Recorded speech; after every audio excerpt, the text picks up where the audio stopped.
Hi, everyone. Thank you so much for checking out my YouTube channel. We're focused here today because I'm going to be sharing my testimony and how I came to develop my personal relationship with Jesus Christ and come to know God for myself. So, first thing that I want to say is Jesus loves you no matter what, where, when, how, why you come to Him. He has enough love to go around and cover the multitude of your sins, the multitude of my sins, and the sins of the world. As long as we're able to forgive and love him back and apologize, repentance is key. I'm already preaching, but just want to make that point clear. Second point I want to make clear is I'm going to be sharing my story. There's a lot of people and moving parts in my story. And this is not to say that I don't have appreciation or respect for anybody mentioned in this story. I respect and love all people, and it is what it is. Please bear with me for this non-traditional filming setup. I have a non-traditional testimony slash story, although who really does have a standard typical story? We're all unique and we all have our own unique journey. So yeah, I just did what I felt would be best for me to tell this story in its entirety and also help me with my poor memory, be able to remember the important learning points I have throughout the story. And also, you're going to see I'm using a PowerPoint, and there's going to be a lot of resources in the PowerPoint. Let me know in the comments down below of this video if you would like the PowerPoint slides of just the resources to be released. I'll figure out some way to get it and make it available to the public.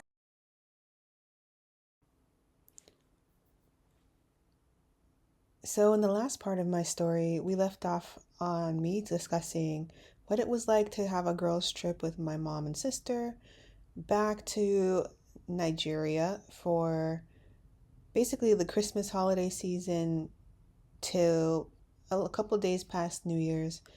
And it was truly a fun experience, except for the fact that I got poisoned with gluten. And the recovery was rough. Back to New York meant back to internship. What I did forget to say was that my internship, I had started it literally 2 weeks before I left for to go to Africa, which was crazy because I technically was supposed to have started in September, but everything just kept getting delayed. I don't know what was going on with administration or coordination, but it was unfortunate. And that ended up causing a lot of problems and a lot of lost time in itself in terms of the dietetic internship component. But I still tried to find ways to do what I could, whether that be taking on extra projects that I could do remotely, um, or just trying to stay extra time if extra work needed to be done. I really enjoyed getting to do internship all over the city. I got to see way more of New York. I also got to experiment more, and I was able to find a couple more gluten-free places, or I would say gluten-friendly places to eat in New York. I remember I was craving California so bad. I wanted to be in California. I wanted Mexican food. I wanted, if you live in San Diego, you'll know about it. I just wanted that vibe. So when I found this place in Grand Central next to the office that I was doing internship at, I was so thankful. It hit the spot every single time. And I brought my siblings to this place, and even they say it's top tier. So if you're ever in New York, go to Los Tacos in Grand Central. You won't regret it. But yeah, I am so thankful and so blessed that God gave me favor in the different internship sites that I worked at, that the people there were very understanding of my situation, were willing to give me extra projects and extra responsibility for me to kind of catch up and make up for lost internship time and be able to stay on schedule because med school was still lurking in the background and it was a lot, but we were able to coordinate and push through. New York City, I feel like took really good care of me overall. Like things would happen because I'd be so stressed. I'd lose my wallet on the subway or lose it walking in the streets after coming back from aerial class. But people would go out of their way to find me and return my wallet. Like one person, the first time I lost my wallet, a person came and personally dropped it off at my dorm apartment complex. And this person was from the Bronx and I lived in Manhattan. Like literally came and brought me back my wallet, nothing missing. And I just was so thankful that things that would have been a big issue for me, the city kind of helped work things out for my good. So blessed. At the same time, too, underlying all of this chaos that I'm already going through, I'm low-key having an existential crisis of my identity and what I'm supposed to do next. I feel like at this point, I couldn't relax. And it wasn't because med school was near, but it was because I had this restless urge to do other things. Like I kept telling myself I'm supposed to take courses in business and fashion because I had always had ideas written down in my phone and my notes app on if I were to start a clothing line, this was what I would do. This is what the athletic wear portion would look like. I would do X, Y, and Z. And maybe I can take one or two classes when I'm in New York so I can learn some skills and maybe do this at some point. But as soon as I got to New York City and things were really hard and internship was not playing around and I was dealing with all these ups and downs with my health and med school, all of that stuff went out the window. I didn't have the desire to do it. So another fun fact was I used to take aerial classes across the street from the Fashion Institute of Technology. So literally, I would get off the subway and pass this place every single week when I would take aerial class at this studio. It was body and pole, by the way, in New York City. I would walk past this building every day, and I would always have the urge to go inside and see what's there, but I would never do it. I would chicken out. And just the vibe too, you would see like people walking around that you could tell that they were in fashion school by the way they dressed and presented themselves. A lot of people avant-garde. I was like, this isn't for me. This couldn't possibly be where I'm meant to go. So because I thought this was all my own dumb ideas and because there was like barriers, I pretty much gave up and said, let me just focus on school and doing what I came here to do. But then I think God wanted to let me know that I was missing it. And my sister randomly sends me this video, and she had to send it to me because I don't use social media or had not used TikTok at this time. So there was no way I was going to see this if not for her. I'll play it next. Traveling makes you realize that America literally makes people anxious and depressed. I always thought that growing up in America, I would be more happy because I have more wealth, more opportunity, more everything. But I realized I've met people like this woman over here. All she does every single day from morning to evening is sell people drinks. And this woman is so happy. I've asked her, she probably makes the equivalent of $25. I have friends back home who probably make 6 figures, near 7. They're not happy yet. More happy here because there is a sense of community and you belong to something greater than yourself. So even though you may not have as much material wealth as America or other countries, you still find so much happiness being here. It's absolutely insane. Ever since I was a kid or teenager living in America, they want to put me on ADHD medication, anxiety medication, depression medication, tell me to talk to 20 different therapists. Yet I'm like, just for living, just for existing. And I go here, these people have nothing, yet they're dancing on the street on a Sunday night, being happy. People here don't equate their self-worth with being productive or constantly improving or constantly trying to make more money, trying to start 10 businesses, getting into Bitcoin, crypto, entrepreneurship, investing, all of this. In America, your worth is determined by how beautiful you are, how much money you make, how much fame or success you have. That's how your worth is determined. So you end up feeling so bad about yourself because from a young age, you were programmed so much. But here, you don't live to work. Your worth isn't measured by productivity or success. It's you just work to live. Your job is simply to support yourself. And you find purpose in other things like family, talking to people, hanging out with people, just having fun. Literally being a human being, being alive is the goal. This guy was not lying when he was speaking. He was saying 100% truth, 100% facts. And Sadly, I did not take this lesson to heart.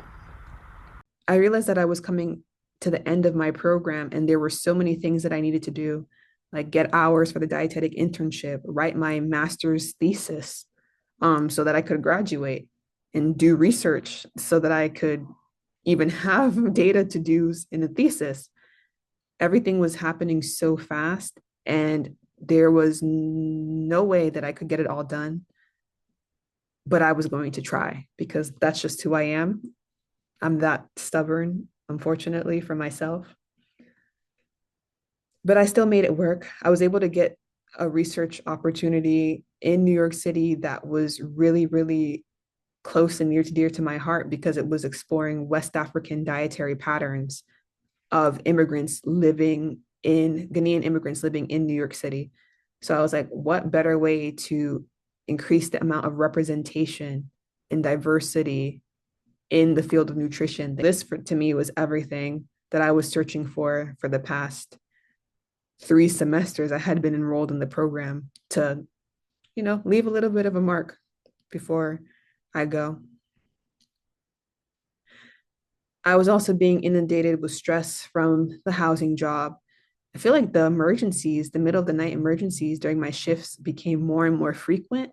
And this is just an example of something that I had to take a picture of to report to my boss while I was dealing with it at what, 3:11 in the morning. I was awake because somebody's apartment ceiling bathroom flooded into another apartment down below. And this is the kind of stuff that I was expected to kind of deal with and manage and report to management so that they would report and deal with it further in the morning. I really needed to quit this job. It was not helping me at this point. But at the same time, a condition for working in this department was that if you quit the job, you have to move out and evacuate of the housing situation you're in. And I needed the housing. So I didn't have it in my budget really to quit the job. And then there's coordinating how we're going to go back to medical school. And it was already looking like a bust. My exams weren't being done because I kept having to constantly reschedule this step exam and or delay it because nutrition school was getting really chaotic. And then I would be trying to figure out what's my housing situation going to look like when I get back. I don't want to be in what I'm in currently where I'm fighting for my life. Let me plan this ahead. And just nothing was working. I remember the housing office kept on canceling my application. Like first, they wouldn't respond to my applications or emails. And then once it came close to me having to move back, I started having my application be canceled, not getting updates. It was just a mess and it was adding to a lot of stress. And then there's God coming in and he's trying to let me know you need to slow down. You need to have margin. You need to back off of all of this. But I just did not see how I could quit and ease off the gas when I'm right next to the finish line and everything is exploding. But if I can just push a little bit more, I'll be done. At this point, we're in the month of March and I graduate in May. So why would I slow down at this time? Then comes in This also this doesn't get diary talked about entry. enough, but there was definitely I'm going to play it for you. this underlying fear of having invested over 5 years of my life, as well as hundreds of thousands of dollars in each one of these academic programs. How is I going to recover the time and the investment and the debt collected based on pursuing these two opportunities? It definitely paralyzed my decision to protect myself and my mental health and take time away because I didn't feel like I would finish if I stopped.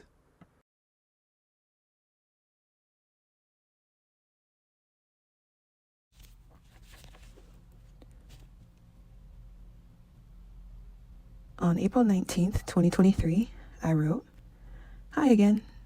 It has been almost 1 year since my last entry, and with this time, I feel like I've been able to fully experience the growing pains of adulthood. My inspiration to write tonight comes after watching Pastor Rick for Comfort on YouTube. I've been having a very hard week.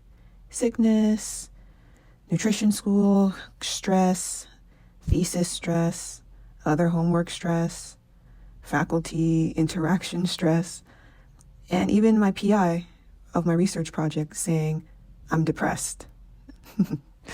I just felt I needed a refuge and a message of understanding/hope. So I watched Learn How to Thrive When Your World is Shaken Up, a message on Saddleback Church. As I found to be true during the last year, Pastor Rick's messages help me become grounded when I am amongst chaos. Today was no exception. The number one statement, besides his recommendation to read the book of Romans, chapter 7, it is that growing up requires you to undergo a process of pain, as we don't ever make a change until the pain is stronger than our fear of the change. I find this to be 100% true.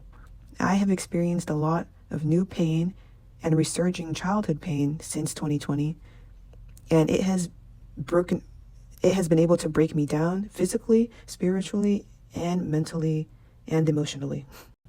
Everyone around me, from my family, my peers, my friends, if I could call them that, felt as though they could kind of brush off my need for support in order to continue dumping their needs on me.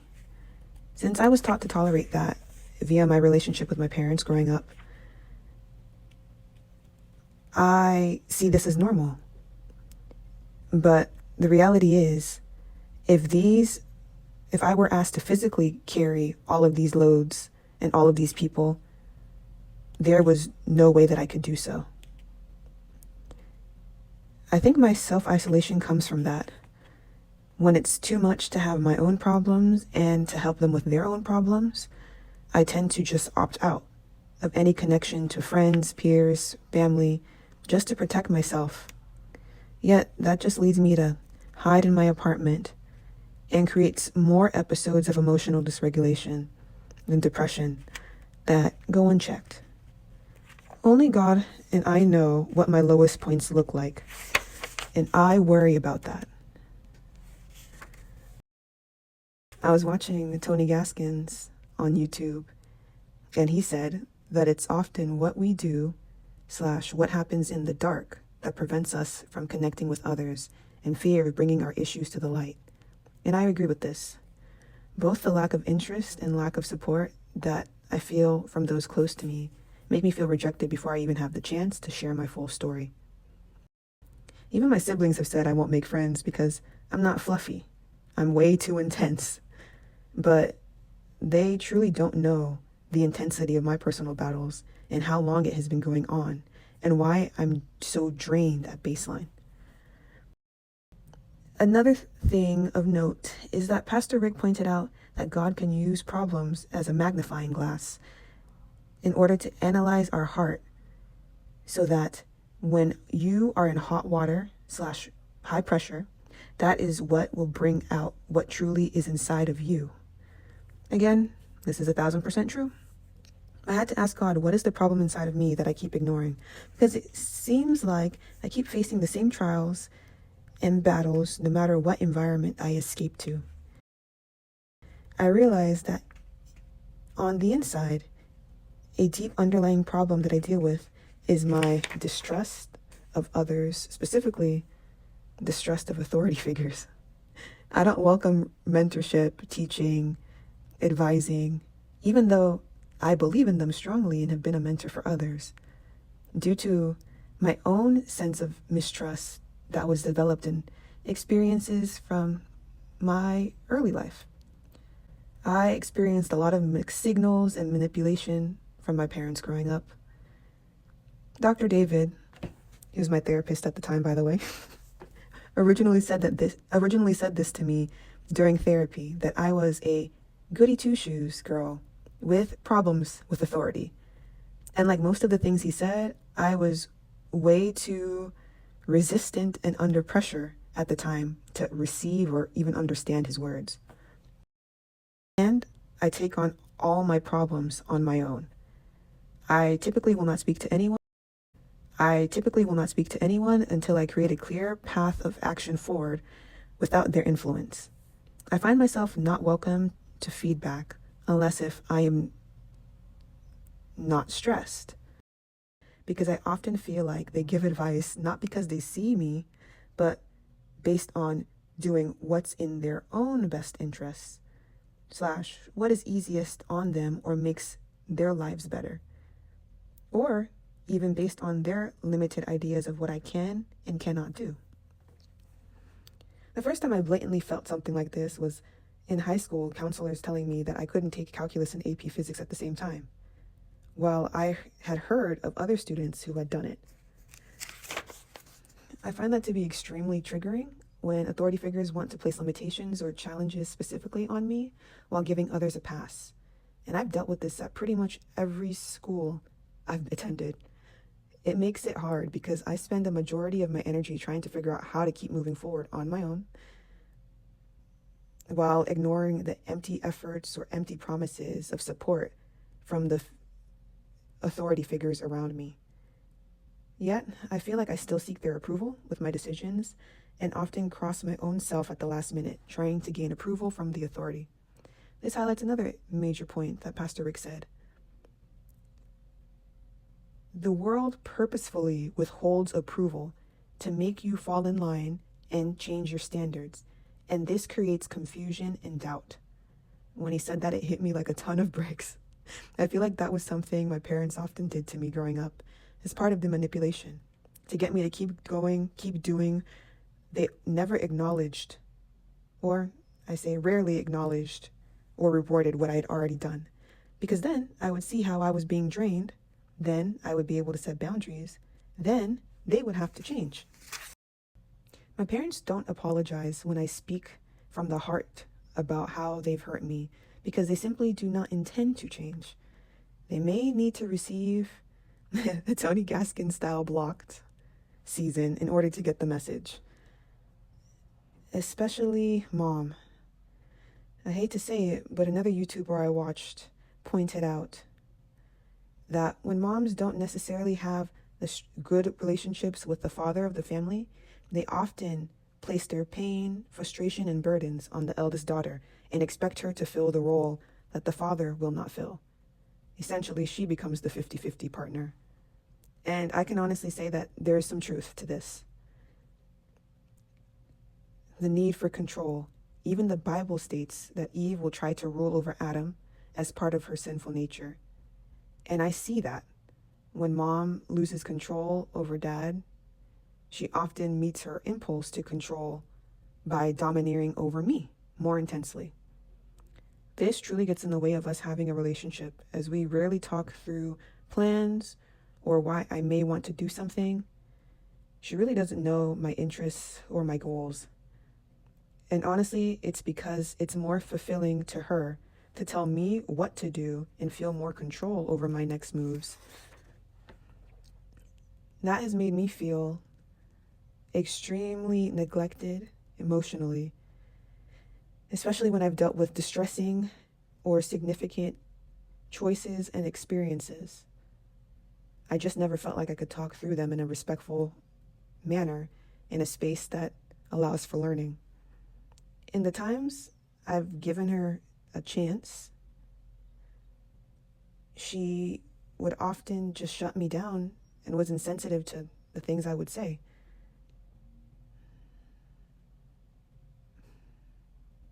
I felt like she would use her words to assert how much knowledge she had over me rather than talk me through the experience and explain how she might do things differently. I think this also ties into why I'm so afraid to try new things and to make new connections. I feel like I've put a hold on living life to the fullest. I essentially raised myself since middle school and haven't received much guidance on how to grow up. I feel like this might be an underlying thing coming from a codependent family where your generational curse is you're not being raised to grow and become your own person, but to stay tied to the family at all costs. I never get asked, what do I need or what do I want by my parents? As growing up, there were times, like maybe back to school and Christmas, where I was asked questions about what I may want or what I may need. But sadly, I think that was so I could contribute by planning things out for all of the kids, thus taking that burden or responsibility off of my parents. What does all of this mean? Well, I'm in the growing pains stages of adulthood, and I'm starting to uncover how my childhood trauma continues to affect me now. I'm starting to look at the source of my issues to seek appropriate coping mechanisms, such as doing aerial or reading the Bible or even listening to Pastor Rick's sermons. I want to change what is on my inside and what I do behind closed doors so that I'm no longer afraid of what could be revealed under times of pressure or while forming new relationships. I also want to defeat this generational curse of codependency. My siblings and I have discussed this and how it leads to self-sabotage / no establishment in growth in the lives of all my cousins on both sides of the family. I need to truly work on allowing my decisions to be made via myself and my needs and my wants being put first, well, being put second after my connection to God. I can seek advice, but not seek approval, as nothing a human says can be as perfect as God's plan for me. I need to trust God more and not ask to know how or why. But I am lucky in that God usually supplies the why without me asking. Just a note. I should clarify that I have had positive mentors, teachers, even coaches for sports that have come into my life for seasons at a time growing up. And I'm so thankful to God for them because they did speak words of encouragement, words of support to me in times of need and in times of high stress that allowed me to have focus and clarity to get the job done. But what I will say is, and what I have learned from now going through this entire journey, entire process, is that the type of relationship I have with my parents requires it to be all-consuming, in that you can't form outside mentorships or relationships or even have like an outside elder that you go to for advice or a second opinion without the centralized parents feeling offended. It's narcissistic, and I hate to say it, but it's the truth. It's almost like you are taught that to go and to seek others' opinions and to look outside of the family system is forbidden and is an offense. And I actually learned this from watching Pastor Jerry Wise, whose videos will appear later on in the story.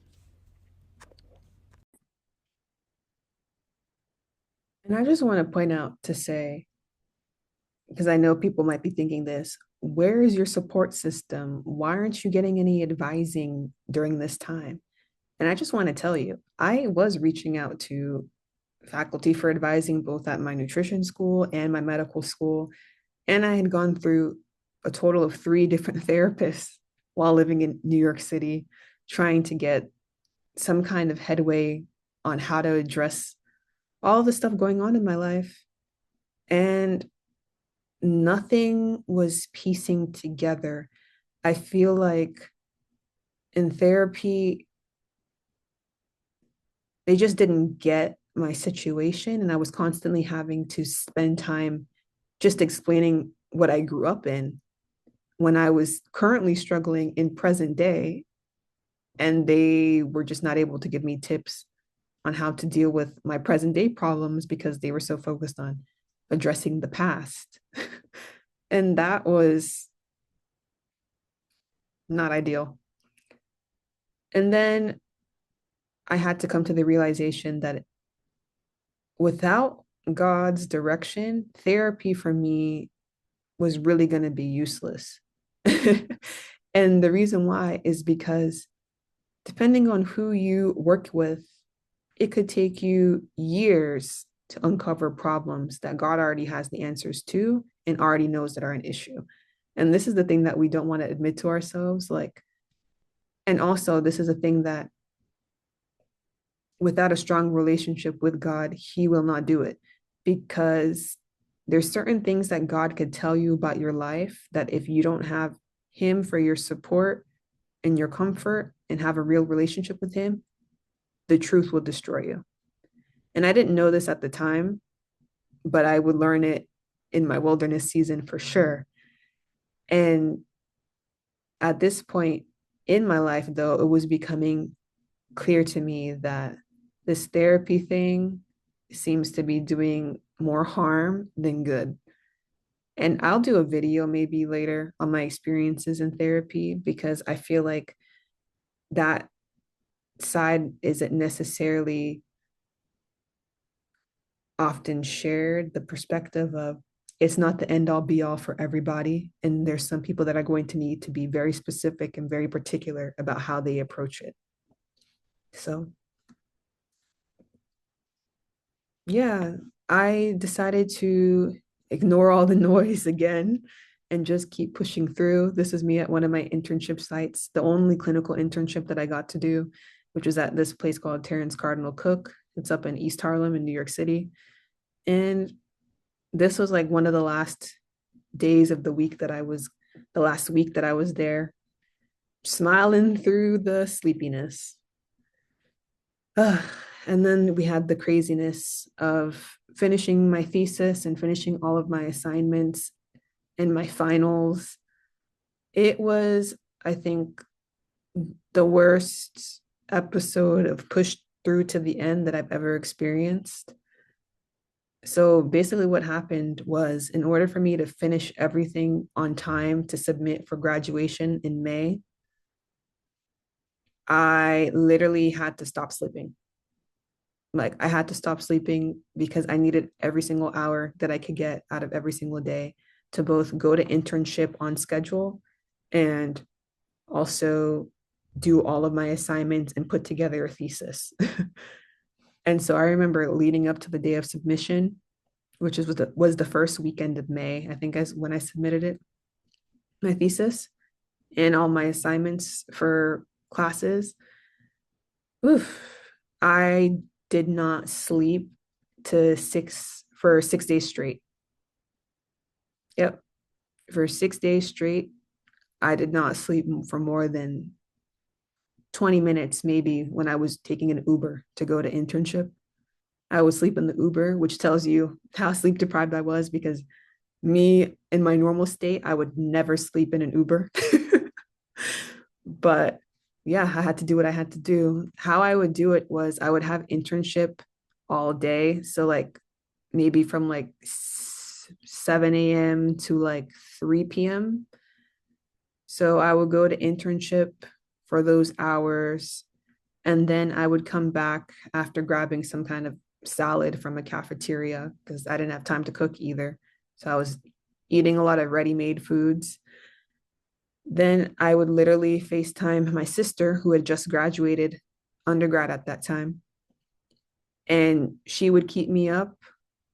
And eventually we transitioned to having just Zoom calls where she would just stay on the Zoom and talk to me from basically the afternoon until about 3 a.m. in the morning, which would be about, no, 3 a.m. her time. So 3 a.m. on the West Coast, because she's a night owl. She would literally stay up with me until 3 a.m. on the West Coast, which would be 6 a.m. on the East Coast. And by the time the sun would rise, I literally would be able to say, like, oh, the sun's out. I don't need to sleep. So I'd get ready for internship, get in the Uber, and then go again.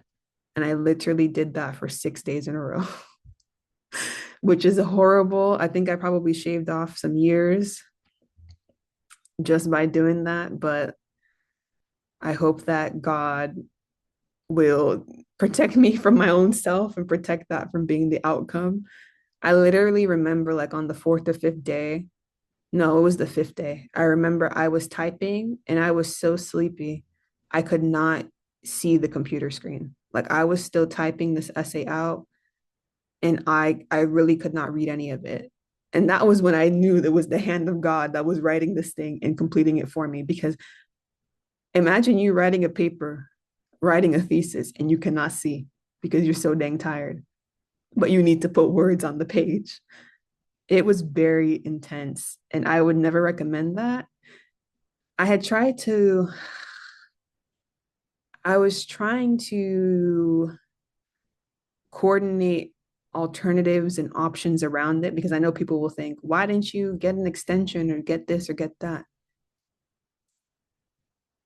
My program was willing to give me an extension if I was willing to delay graduation until the summertime, which was the normal time for graduation for everybody in the nutrition program. The program was officially supposed to end in, I think it was September. By end September, it should have been finished.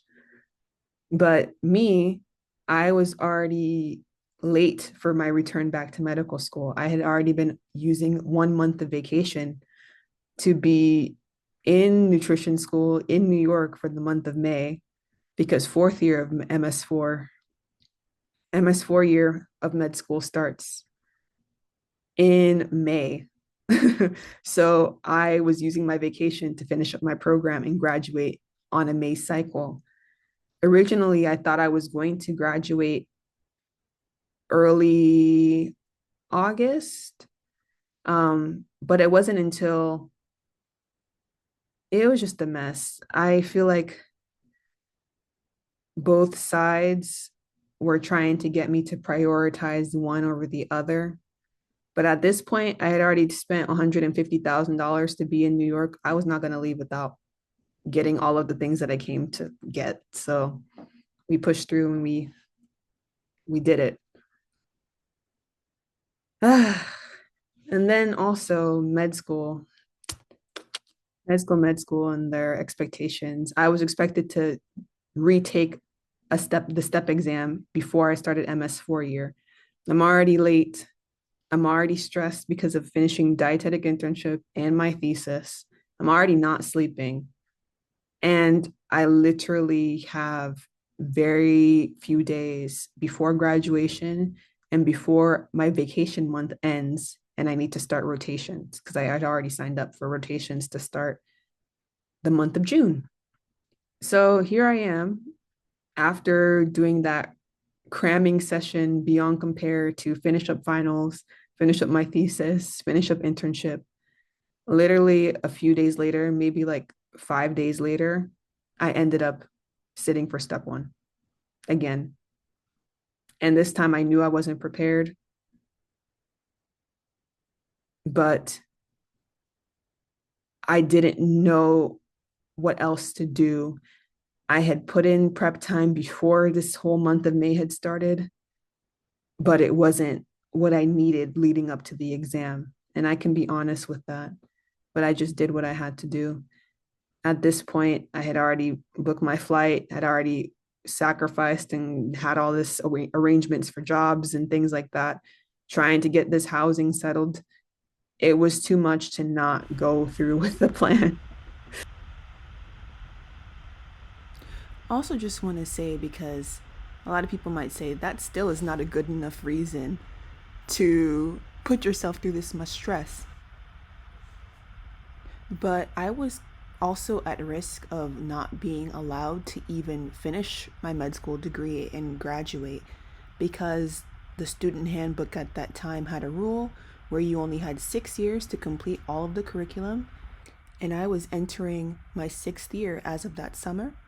So it was kind of a now or never situation. And the school didn't really provide alternatives for me at that time. So I sat for step and hoped for the best again. And then I kept going. But we made it though. I still had graduation. This graduation was really special because it was really God that put it together. I mean, you heard the schedule that I was on. I was not thinking about no dang graduation, no dang graduation materials. I was not prepared to walk. I had not even planned on attending this graduation because I had internships scheduled the day of graduation. And then it hit me like a ton of bricks 3 days before graduation that I could probably request time away from internship to go to my own graduation. And so that's what I did. I also got lucky, or God did this, organized it to where my boss found a random extra cap and gown in her office, hidden in a cabinet. And it was made for somebody between the height of 6 foot and 6'2". And she's like, "You're the only person I know that's this tall. So this is obviously your cap and gown. Congratulations. You don't have to pay." So I had a free cap and gown. And then the 2024 tassel on the cap was a gift from, I think, the Student Senate. And then I got the cord as a gift, as well as the Afro Grad sash as a gift from two other organizations that I was in at school. So I literally was gifted all of the items the week leading up to graduation. And then once I had all the items, it dawned on me, you should probably ask for time off and go to your graduation. So that was a blessing in itself that God literally orchestrated. God wanted me to walk across that stage. And this graduation was so fun. It was the most fun graduation I had ever been to. No family drama, no weird dynamics, just good times and entertainment. New York was a definite fun place to celebrate graduating from graduate school. So, yeah, my sister was able to fly out, and that was really cool because I missed her graduation in California due to the craziness of my life. But she opted for that money that would have gone towards me flying back home for us to use it to go back to her coming to New York and spending some time in New York. So that was really, really fun because at this point, I was just finishing up internship hours. So we had more free time to explore the city.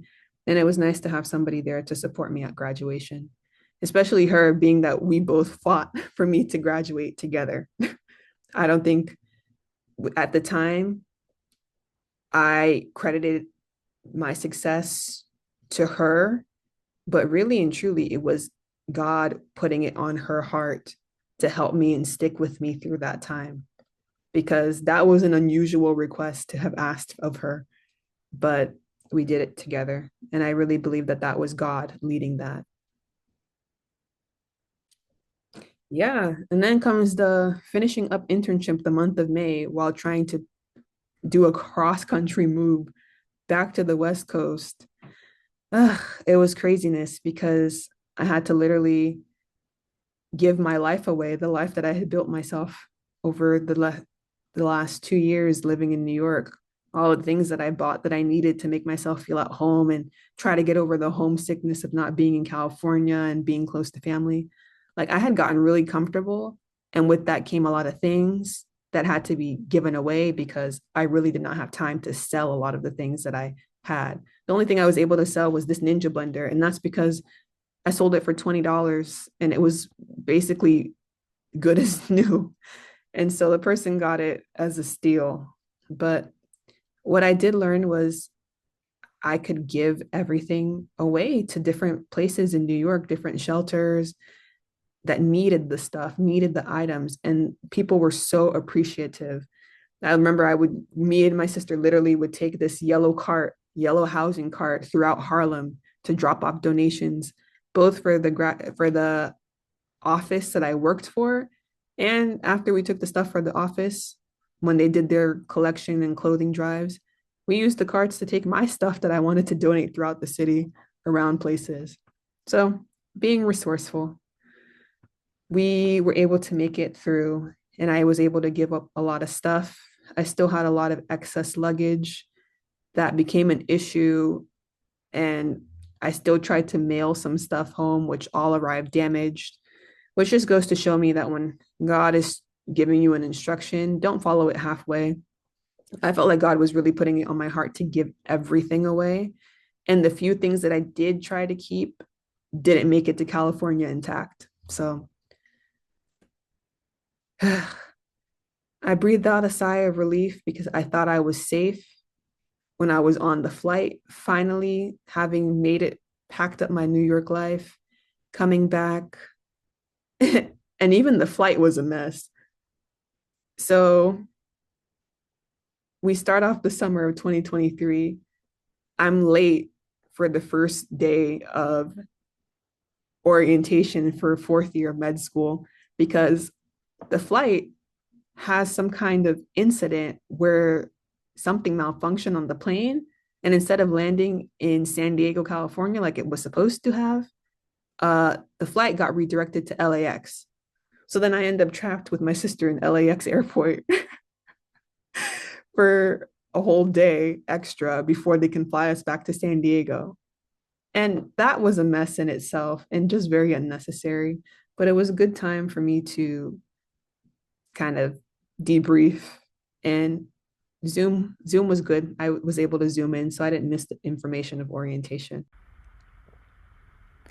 I also realize now that this was God's funny way of separating me and keeping me set apart once I returned back to medical school, because I recognize now orientation would have been a time to connect and see who was there and what happened between the time that I left and the time that I returned. But now I was just being sent straight to rotations where you don't see all of the classmates who are at school.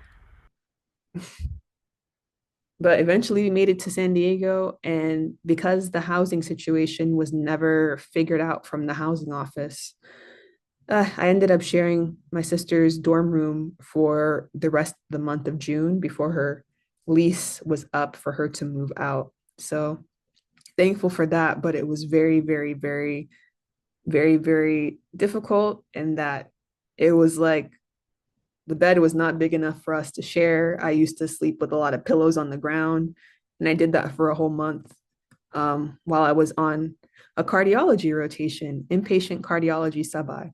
So not easy level stuff for a person who's been away from medicine for 2 years. Luckily, I had tried to study something in preparation for these exams, or else I would have been absolutely screwed. But my knowledge was not at its peak on that rotation back. This is me on the rotation. I was smiling through the struggle. I was trying to do what had to do. Um, and I still brought some New York with me. You can tell by the hairstyle. I decided to come back with the ginger braids because I was a new person, I felt like. But unfortunately, I don't feel like this energy lasted very long.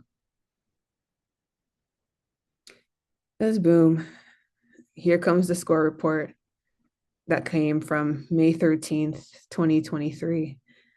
And this one was not as disappointing because it was clear to me that I was not at my best the day that I took this exam. It wasn't ideal. I didn't carve out time for it like I would have wanted to. But that's because the circumstances just would not align for me to do so. And the support for me to do so just was not there. So I did what I could. I hoped for the best. But this created a new variable of what do I do next? Because I'm back in rotations I've already completed one rotation in MS 4 year, and the train is still moving forward. So where do I go? And then we have another bomb that comes with that. I'm already on probation because I failed step one time. And I did not pass on the second attempt while I was on academic probation. Thus, I'm getting a letter from the Standing and Promotions Committee that I am now a candidate for dismissal from medical school. And I now have to present my case in a hearing as to why they should let me stay. Now, this is where things become tricky because there have just been so many factors that have been coming into play because I felt like I was living two very full lives that I thought would have had more integration and more leeway and more balance, especially since I had asked the programs before even starting or pursuing this path of doing nutrition and doing medicine. I had asked and inquired if there's ways that we could make this work, but everything was just falling apart. And I felt like I was being positioned to choose one or the other at the end of it all. But it was like I had already done so much of the work. If I can just get the work done, why would I choose to not finish one over the other? And so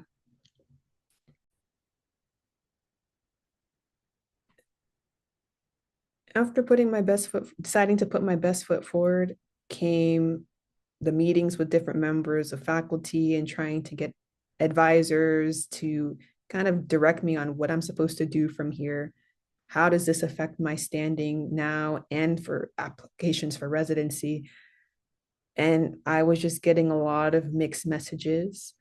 I remember being told that the possibility of taking time off, like a suspension or a leave of absence, was not going to be an option for me because I needed to complete all graduation requirements from 6 years of having started medical school, including time off taken for the required master's program.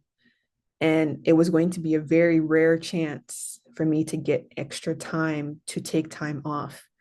So that was something that was looming overhead.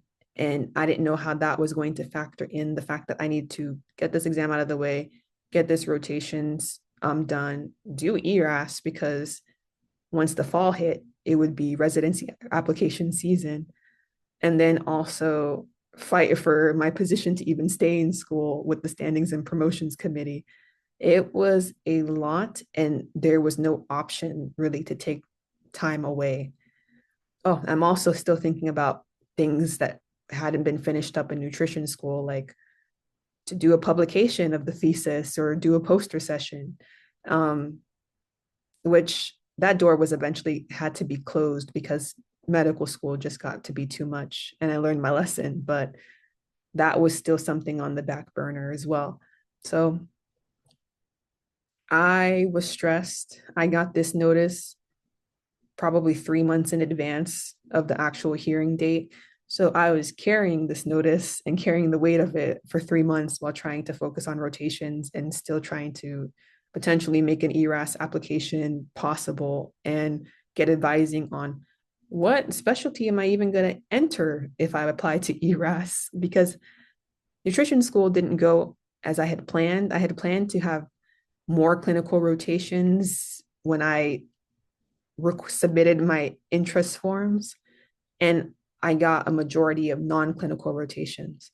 So I didn't get to get more exposure to certain specialties that I wanted more exposure to, like GI, for example, that I thought I would get exposure to kind of shape my specific interests more so than I had them shaped in medical school. So it was just a flaming hot dumpster of chaos and falling from the sky right on top of my forehead. And yeah, I did what I could with it.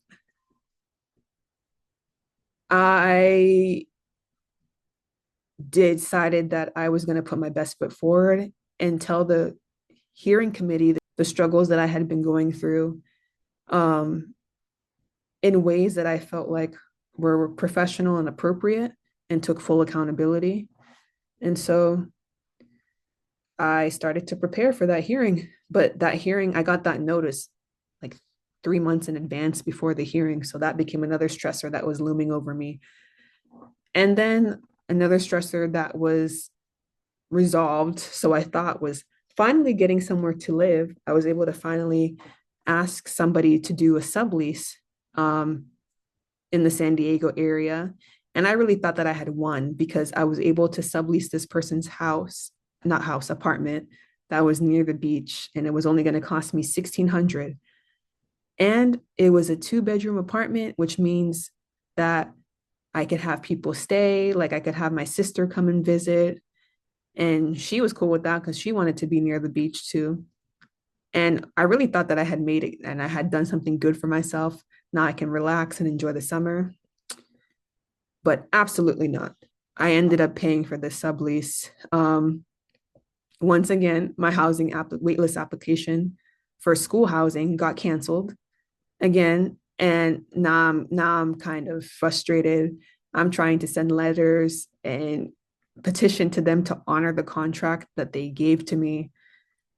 And just a lot of frustration, a lot of confusion. And I realized in hindsight that this was a part of me being disciplined, because the sublease that I thought was my answer to my issues with housing stability, the way that I got it lacked integrity in that I asked the person to do the sublease under the table. I asked them to just do a sublease that was informal. I pay you through PayPal. We're good to go that way. And you don't have to submit a contract or draft anything. Like it'll just be 3 months, quick, in and out. Um, and I did that for my own safety because I didn't want to have a trace of the living arrangement. And I didn't want to have to do formal paperwork, submit an application. I just wanted it to be easy going under the cover. But this is what happens when you don't do things the proper way and you try to game the system. I ended up with a sublease that was horrible. The person allowed time to go on when I reported to them that the place had termites and there was dust coming on the bed. Instead of calling maintenance right away, he was on vacation. So he took a week and a half before he even remembered to call maintenance to come and do a check. So there would just be issues like that. Like I got locked out one day and I locked my car keys and the house key inside of the unit and was basically stranded in the morning before rotations. Ended up making it to rotations, but then had no way to get into the place. And this person again was on vacation. So having to bribe him and pay him hundreds of dollars to send over a spare key because he couldn't call maintenance to come open the door because I was an official tenant. So it was just a bunch of problems. And I realize now that this was a prime example of Hebrews 12, verses 4 through 11, where God talks about disciplining his children. And I've realized over the years that God doesn't let me get away with anything. Like, really and truly, God has been my parent and my overseer, in that if I do something that I know is not aligned with honesty and integrity, I tend to pay a way higher price than other people around me that have done similar things. And so to get a better understanding of this, I had learned to start looking at the Bible and try to explain to myself why things were the way they were. And verse 4 to 6 really says it all. It says, "In your struggle against sin, you have not yet resisted to the point of shedding your blood. And you have completely forgotten this word of encouragement that addresses you as a father addresses his son. It says, 'My son, do not make light of the Lord's discipline, and do not lose heart when he rebukes you, because the Lord disciplines the one he loves, and he chastens everyone he accepts as his son.'" So, endure hardship as discipline. God is treating you as his children. For what children are not disciplined by their father? If you are not disciplined and everyone undergoes discipline, then you are not legitimate, not true sons and daughters at all.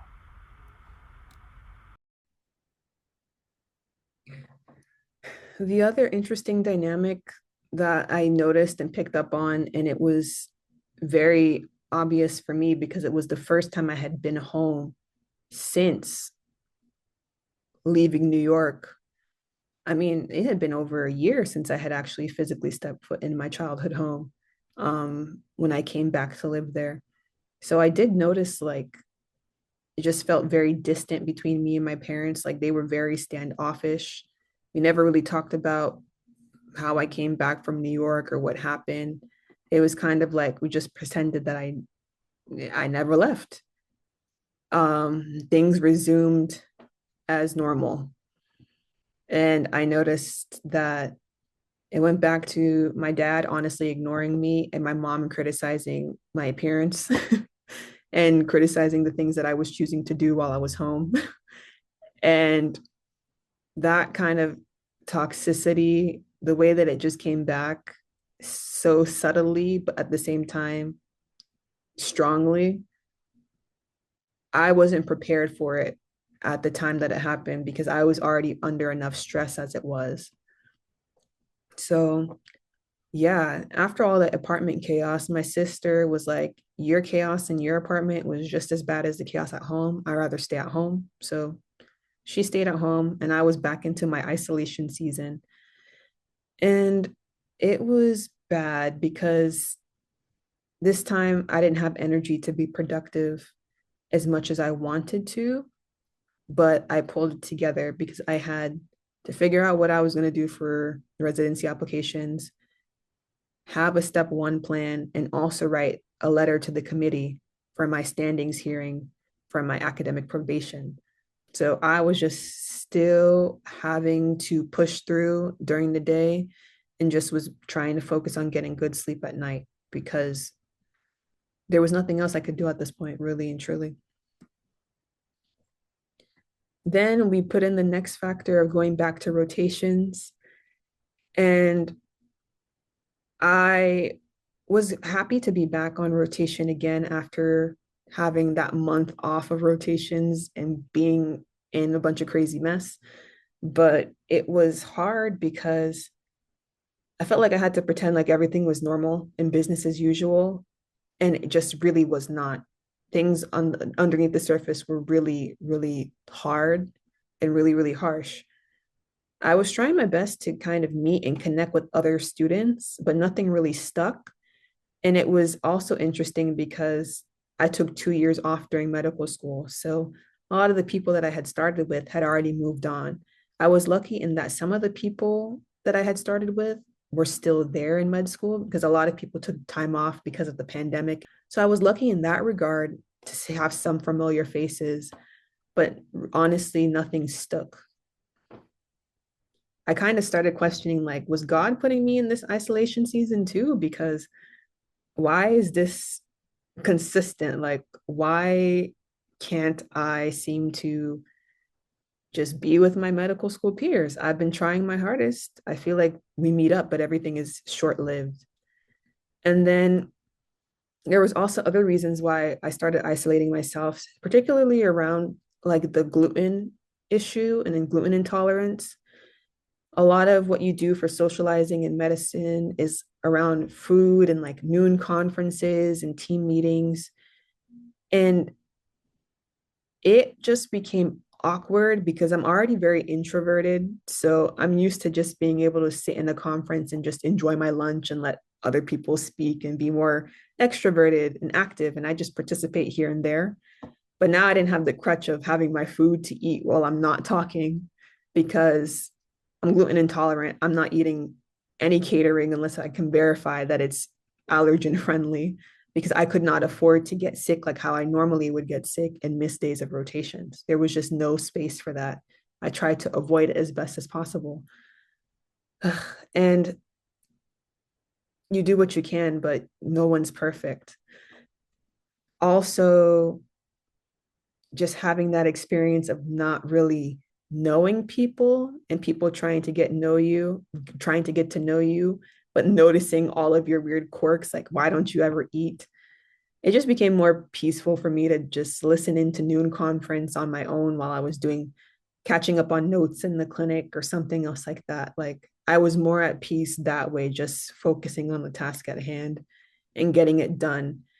And that's how I kind of started to know that the isolation was likely God doing that and not just me choosing to hide because of the level of peace. I felt isolation in the past where it was distressing.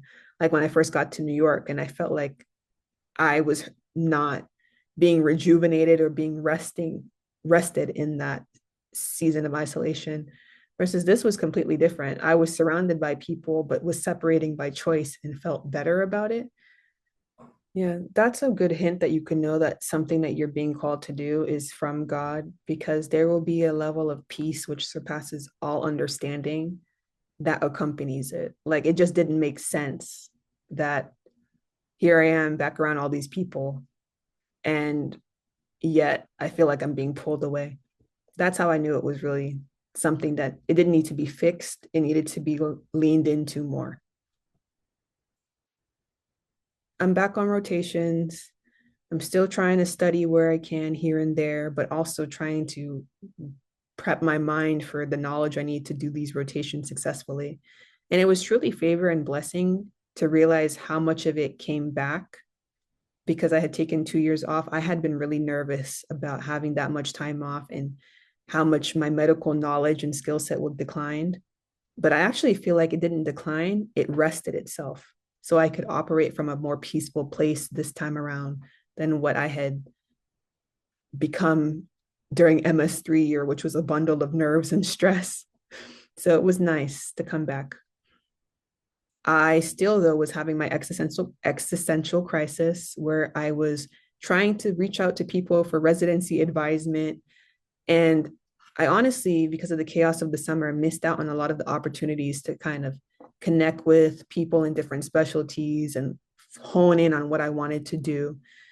I was deciding between med peds, because I love kids and I love families and I love counseling. And I feel like that's a bigger part of working with that population.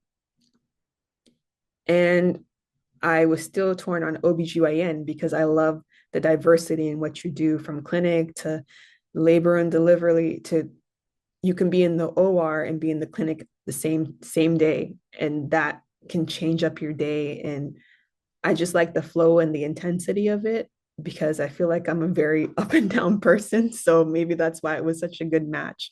And it was very engaging and required a lot of quick thinking. So I was very torn. But at the same time, I had already known deep down inside that in order to pursue something surgical, I would be going against myself and my health in that first week of med school orientation that I had gotten diagnosed with the orthopedic wrist condition in my dominant hand that actually affects my ability to use my wrists in repetitive motions without experiencing chronic pain. And I was basically told right as I started medical school, if I ever wanted to do something surgical, I was going to need to have surgery on this wrist in order to have a way of addressing the pain. But really, the surgery will only lead to osteoarthritis within a decade and a half. So I was told all of this stuff, and I really was like, I'm going to worry about that bridge when I get there. I'm not going to get a second opinion right now because why stress myself out with this if I do not know that I want to do something surgical? Because at that time, I really didn't have any idea. I was very green to medicine. Being the first in my family to go to med school and not really know any doctors, I didn't know what to expect, and I was just doing things as I go. So God was trying to remind me about these things as I was trying to search the internet for other advice or other situations that people had been in terms of choosing specialties or switching specialties. And he literally brought this article to me that when I read it now, I laugh because it was literally someone talking about them deciding to leave general surgery residency because of the stress it was putting on their body and their health was ultimately affected, and how they ended up choosing a new career path. And at the time, I read it, but I didn't get it because I never connected this article to the fact that pursuing a career as a surgical trainee would not only be specifically hard for me because surgery residency is hard and it's hard for everybody, but it's also because of the wrist. If the wrist thing decided to flare earlier than expected, then I might have to make a career shift that I wasn't prepared to make. And so I didn't think that that would be an issue. But then again, in med school, they don't talk about things like malpractice insurance and liability until the very end. Like, we did not talk about this until further on, you'll see in this presentation, but like maybe the last quarter that I was in school, when that kind of stuff can be an issue, especially if you have chronic health conditions. And so that was one of the things that ultimately ended up coming up that made me realize how sometimes I don't like to take on the identity of a disadvantaged student, because I'm like, disadvantage sounds like a limitation and it sounds like you aren't good enough to compete. But I think people use it sometimes as that, implying that it's like the people who are a little bit subpar and substandard, the people who got in through affirmative action, which they got rid of a long time ago in schools. So be that what it may, you might think that that's the case, but the law says that's not necessarily the case or true at all, since it was repealed in California in 2009. But I digress. People use it as almost like a shot to humble you. But the truth of it is that being disadvantaged comes from you don't have the knowledge base or the inside scoop of having people who can explain all of the stuff that comes with a certain profession that is not taught to you in school, like the whole insurance thing, what residency training is going to look like. There's gateways and doors that prevent you from having the truth about that knowledge without having access to a person inside that field. And if you're someone like me who doesn't come from having people in medicine, you can really actually be blindsided when you find out the truth about how certain things work. And if you find out too late, you can also have your options limited and stifled. Even though you had the potential to be really good in a specific field or a specific placement, maybe you didn't know that you need to have top board scores to become a plastic surgeon. And so you were messing around years 1 and 2. And then when you realized that you love plastic surgery year 3, you already disqualified yourself because you didn't know. It's not even like a lack of ability more than it's a lack of direction. Um, and yeah, maybe it would have been useful to bring up to advisors, but honestly, I was having conversations with advisors about whether I could even still submit an ERAS application after failing step 1 twice. And that question was stumping people. So I didn't know how to bring up all of the issues that I was going through. And I just kept moving forward with what I could do.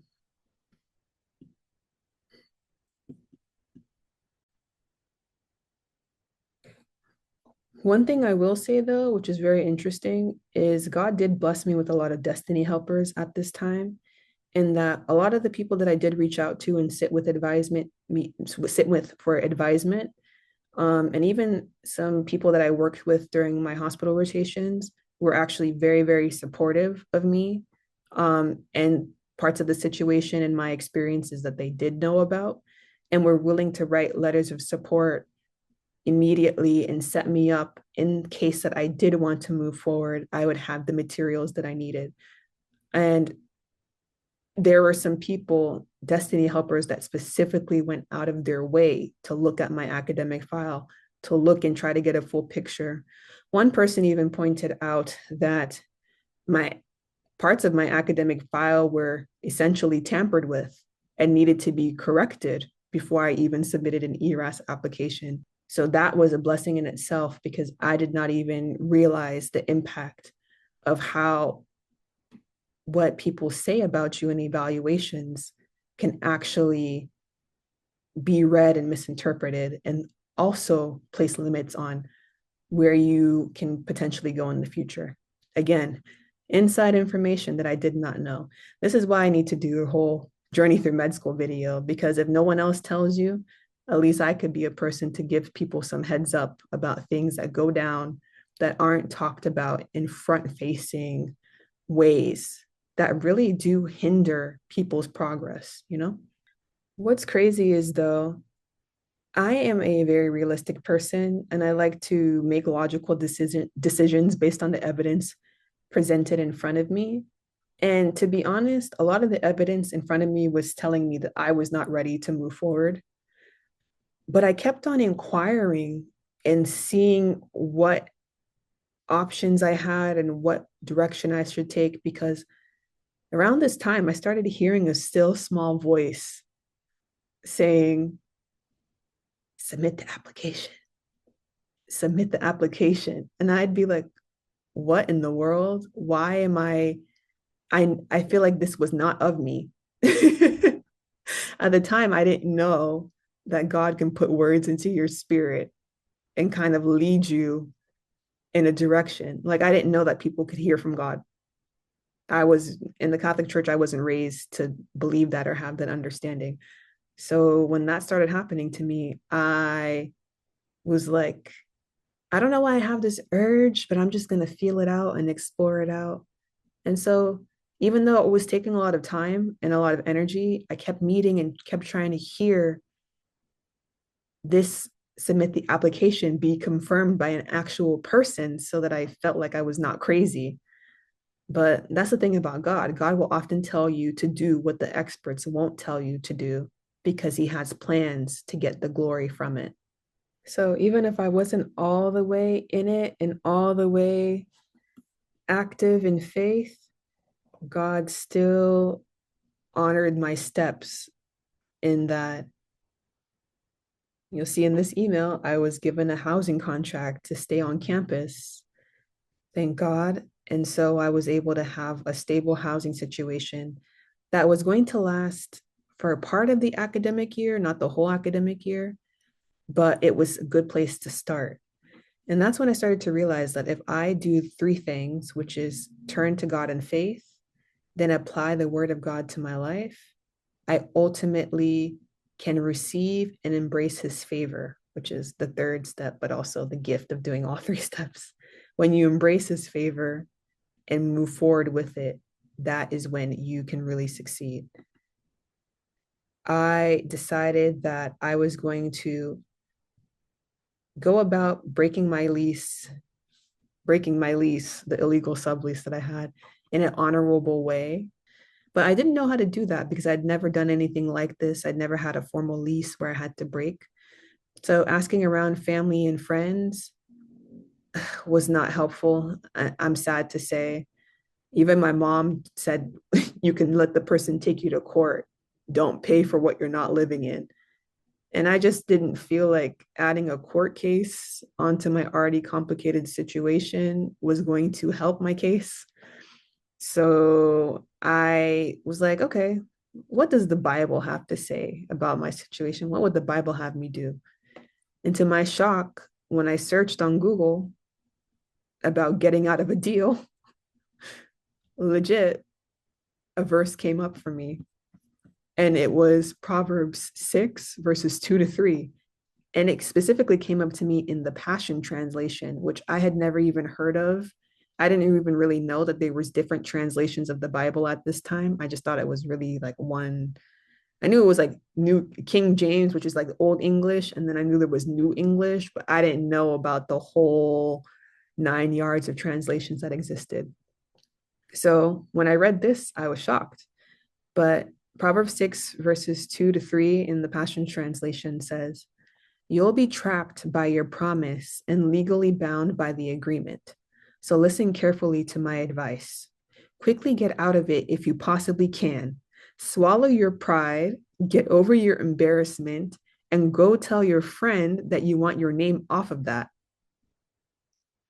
Y'all, I was shook when I read this.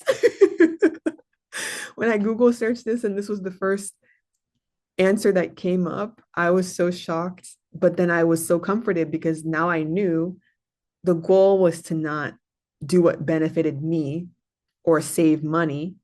The goal was to get out of this bad arrangement as quickly as possible and not be held liable or attached. So that's what I ended up doing. I ended up coming up with an agreement with the subleaser that I would pay him half the month's rent as a loss, and like as a forfeited deposit. And he was okay with that. So that's what I did. And I returned the key. And I was able to move on in peace. So it ended up being that by doing this, I ended up paying the same amount total for living in my new apartment that I would have paid living in the old unit. So I felt like there was no loss had with that because I expected to have paid 1,600 for the month of September and it ended up paying 1,500.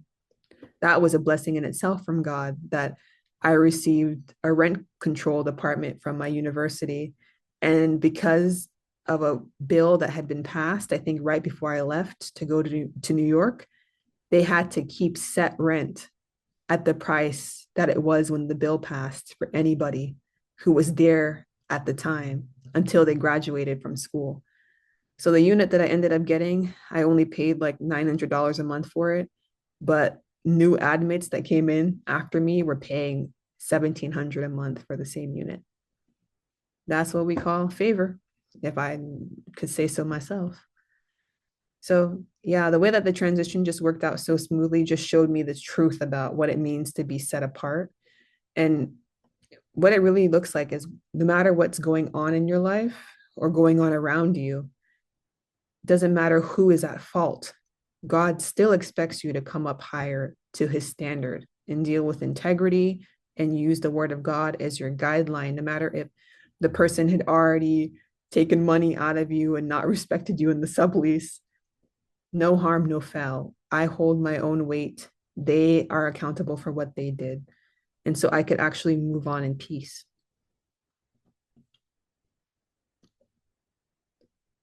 And then with that, getting the notice to move came the same week as my hearing. And this is when I had to testify to the School of Medicine committee as to why I should be allowed to stay. And I wrote a letter. I drafted some of my issues in the letter and just what efforts I had been trying to or will be trying to put in place in order to move forward in a way that was successful and that allowed for accountability. And I really did try to execute on that plan, but as you'll see in the coming slides, the plan fell apart as soon as it was approved. I mean, as soon as I presented the plan, I literally said, I did my best. I put my best foot forward. I represented myself the way I could the best. I didn't blame anybody for my mistakes. I just accepted them and said I would do better. And then I literally went and walked a couple streets down, took an aerial class, learned some fun new span set moves, and had a blast. I let go and let God for the first time, I feel like, ever in my life in a way that was really significant. And this was game changing for me. So we enter my favorite season, fall. Fall wasn't my favorite season growing up. It was always summer. But after living in New York City, fall definitely became my favorite season because fall vibes are when you live in a place that has actual seasons, they're A1. But I was in California this fall and I was already kind of in a hard place because I knew that I needed time off to get myself together and get things in order because everything had been hitting me all at once, back to back to back to back. And while I couldn't officially take a leave of absence because of time restrictions in the curriculum, as well as time that was supposed to be used for interviews to be in residency, I used some of that to kind of give myself a break point. And so at this point, the month of September became the third month of vacation I used out of the 4 total months I had available for me in fourth year. And I was really trying to execute on the plan and do all of the things that the world tells you to do to make yourself healthier. Got back and found a new therapist on campus this time. Was trying to get back into yoga because I was trying to recenter and refine myself, and just try to go to academic advising and counseling, just trying so much of everything that I was told would promote wellness, but nothing was working for me. And then comes the craziness of ERAS. I finally decided, all right, we're going to just let the cards play how they're going to play out. And I will dual apply for peds, and med peds will be the primary focus because the OBGYN thing at this point, I realize now that that was going to be unrealistic and require more planning than I was able to take, especially if I would have to take time off to get surgery on my wrist and all that kind of jazz. So I was just like, okay, let's make it straightforward. Peds, med peds, there we go. And I started working on my application, putting together lists of schools to places to apply to, and ultimately was going to move forward and be ready regardless of what came up. And this is a picture of me. I got my headshots done at JCPenney because I was able to get a discount, particularly for a JCPenney that was in my hometown. So I actually drove back to get the discounted price. It was like half off that week for headshots. And I remember telling my mom about this, like, oh, I have a plan. I'm going to do this application. I'm going to get my headshots done. And my mom was kind enough. She said, I'll take you if you want to. You can come back home since it's nearby, and I'll take you and I'll pay for your headshots. And that was really kind because I thought it was support. Um, and that day I was already kind of stressed out because I didn't have like a new outfit to wear. In this headshot, I'm actually wearing the same outfit I used to interview for med school in 2018. So that tells you how long ago I, oh, that's even, it's actually worse than that. I've owned that blazer since probably high school, middle of high school, and I was still wearing it to take my ERAS headshots. And it was a good blazer, but at this point it had been becoming a little bit tight because of the stress eating. So I remember just feeling so uncomfortable in what I was wearing, and I could barely move my arms and feeling like, oh my gosh, this is going to be a whole mess. And what am I going to do with my hair? And I decided to finally wear this wig that I got, which I know it looks natural. LOL, no, it doesn't. But it was a really nice wig that I had bought to wear in my New York graduation. But because of the chaos of that, I never got the wig installed and I never used it for anything. So I was like, I got this nice hair. Let me put it on for these pictures. And I just remember that day, my mom ranting and raving about how I finally look put together. I finally look grown like everybody else my age.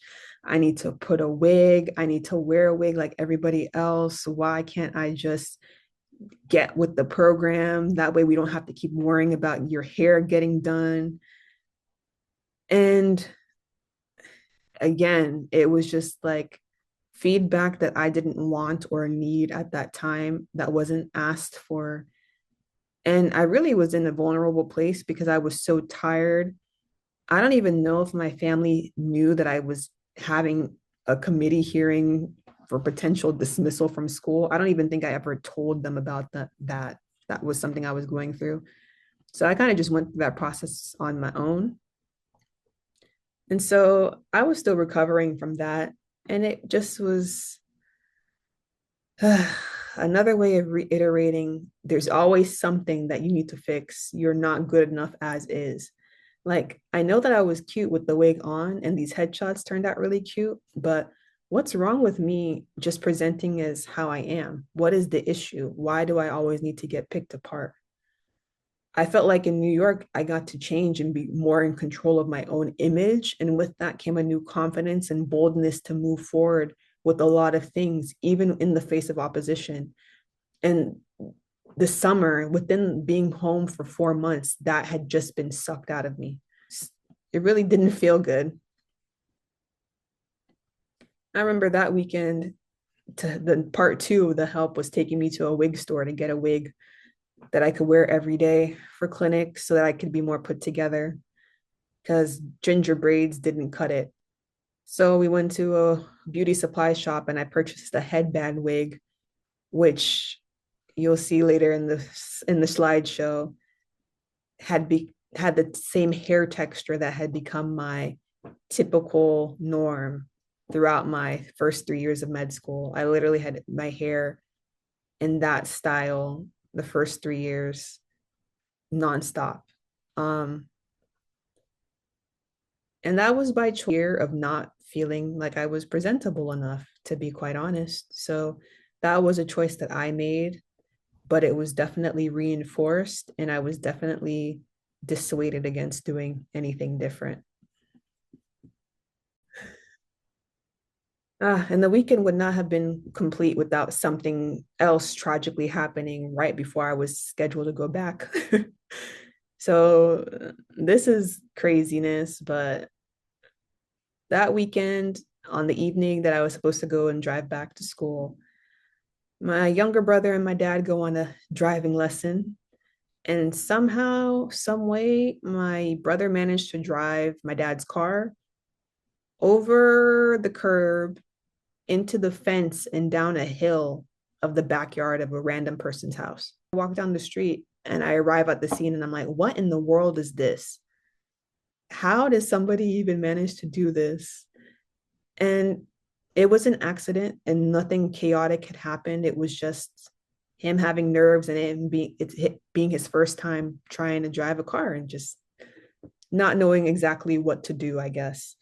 But this isn't even the crazy part. The crazy part is not the car. The crazy part is what came after the car. All of a sudden, people start coming out of the woodwork and the scene becomes chaos very quickly. The owners of the house were not there. So the neighbors actually responded and came around to the backyard and tried to connect my dad and take his contact information to give it to the owner. Um, and then while this was happening, a man pulls up in blue jeans and a blue shirt and starts coming to insert himself in the situation. Starts coming and starts talking and saying, this is why your kind doesn't need to be in our community. This is why your kind needs to blah, blah, blah. Bunch of nonsense coming out of this man's mouth. And at first, nobody was paying him any mind, but he just kept getting more loud and annoying. And so my dad turns around and he recognizes the man and he says, aren't you the one that was been harassing me and my family for years? And this is a long story for another episode, but yes, this man had been harassing my family for years in this community. He's one of several men. Really, since the pandemic is when things started getting out of hand and we started having more attacks happening to members of our family while being in the community. And he and my dad get in a screaming match. This is not the first screaming match that he's been in with this man. The first one actually took place in my third year of med school on my surgery rotation, plastic surgery to be specific. And that's a whole nother story that I'll save for the med school video. But yeah, this man and my dad start getting in a screaming match, cursing match. Neighbors don't know what to do. They start calling the owner and they call the police. Police finally arrive at the scene. And now my dad's too focused in on cussing this man out, and this man is too busy yelling at him for him to really focus and do anything with the police. Now I'm coordinating with the police, giving information, trying to calm down the scene. The owner finally arrives and takes surveillance of the scene. And a tow truck is called. I don't even know who called the tow truck to pull the car out of the backyard. It was just a lot of stuff. I ended up dismissing this man. I ended up telling him, we don't need to talk to you. This is not your concern. Please leave. Please leave. And eventually the police enforced what I was saying and had the man leave. It was just a mess. And I was just like, God, why am I here for this? This didn't have to involve me. Why was I called to this scene? Why was I called to witness who this man was and his nonsense?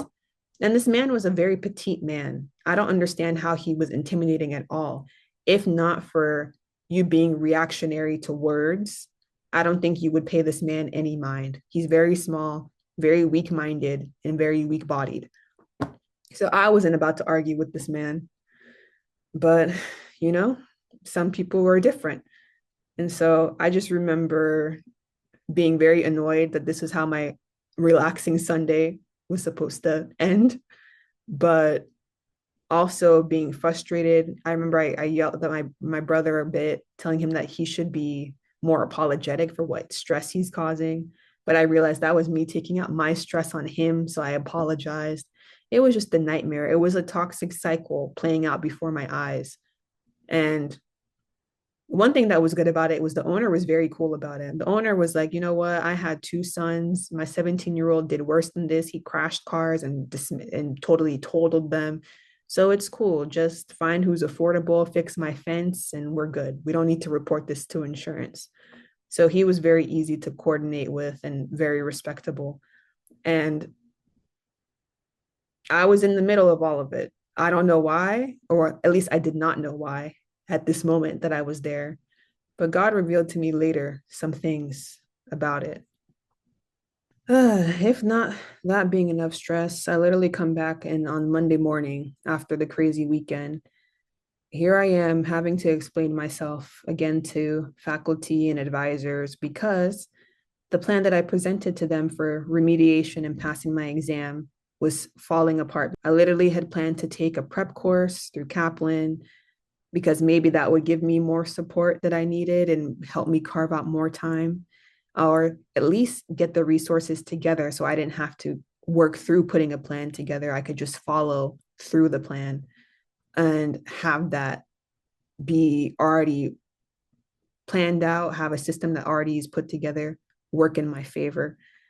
But then the course, they decided to change the dates that were going to be offered and push it back a whole 3-4 months after the time that I had anticipated enrolling. So that was no longer an option because I didn't think that I could do anything. I couldn't wait that long at this point and feel good about waiting that long. And then one thing that came good out of the committee meeting, which I honestly still question, is the fact that the committee revoked a rule which basically allowed for me to have more time to complete my med school requirements for graduation. Basically, they changed the rule in the handbook to say that time taken off to pursue additional education during medical school no longer counts towards the 6-year limit. So magically, I got 2 years back. My master's years no longer counted towards the 6-year limit because of a rule that they had already planned to change. Now I had more time to remediate if I needed to, but all of my plans for remediation weren't working and were going to be delayed to the point where I didn't know exactly when I was going to be able to complete a program and take the exam and graduate. And so here comes the push-pull of decisions of me having a bunch of circumstances, including financial stressors and losing scholarship money that I had as part of the program I was in, losing housing opportunities and not having a stable place to really go that would be healthy and peaceful for me to actually do well on the exams. Because it seems like whenever I go home, chaos ensues. So I'm having all of these things, and I feel like I'm trying my best to explain my circumstances, but instead of finding solutions, all I'm being given from my school is things to be concerned about rather than things that we can implement.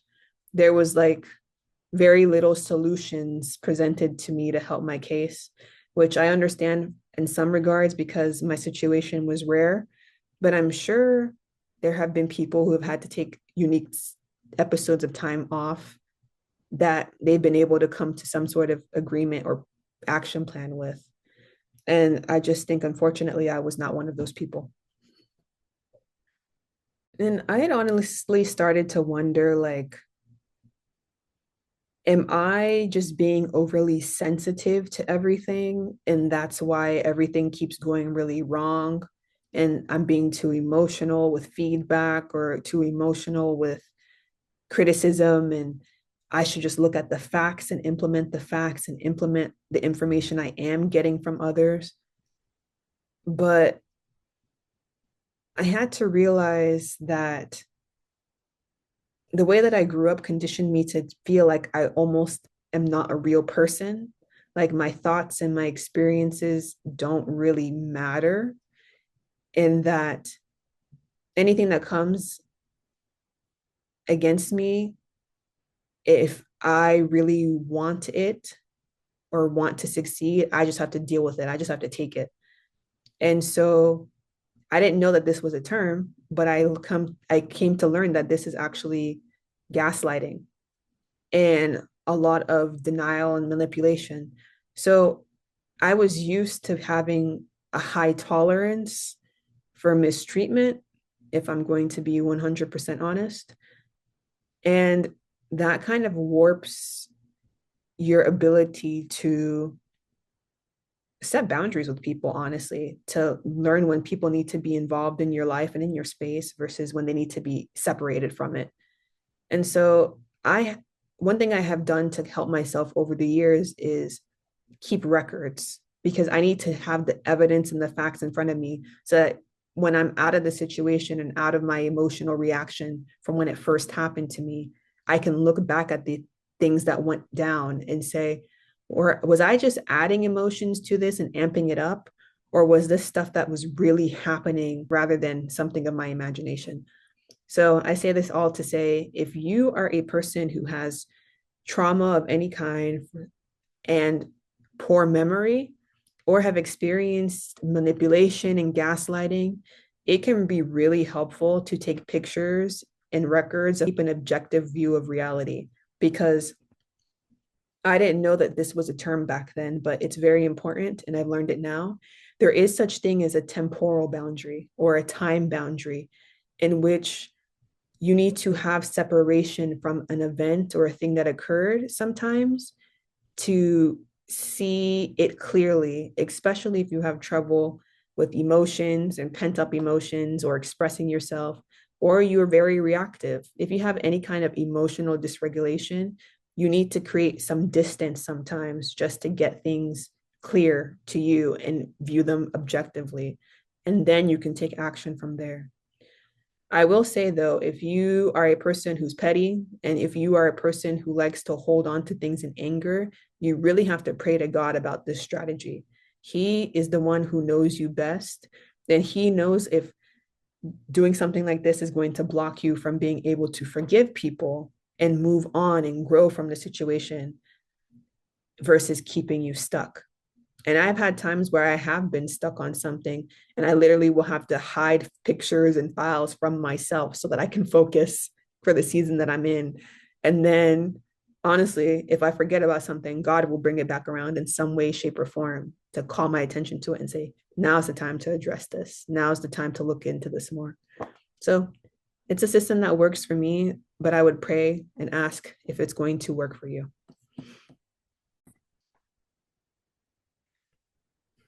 So at this point, I've been seeing a campus therapist for a few weeks now, and we both decided that it was time for me to consider transferring out to somebody who could work with me long term and kind of help me with strategy and problem solving.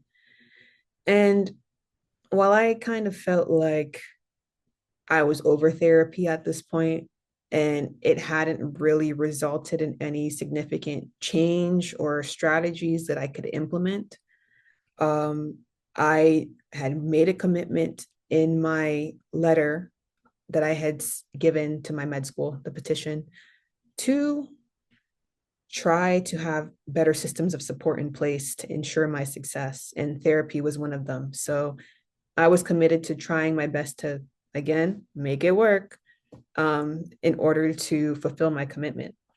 And so it already wasn't working too well. And now I'm going to have to go and try to find another person to start over with in the midst of her, my therapist pointing out, you have a PHQ of 19, which is the depression scale score.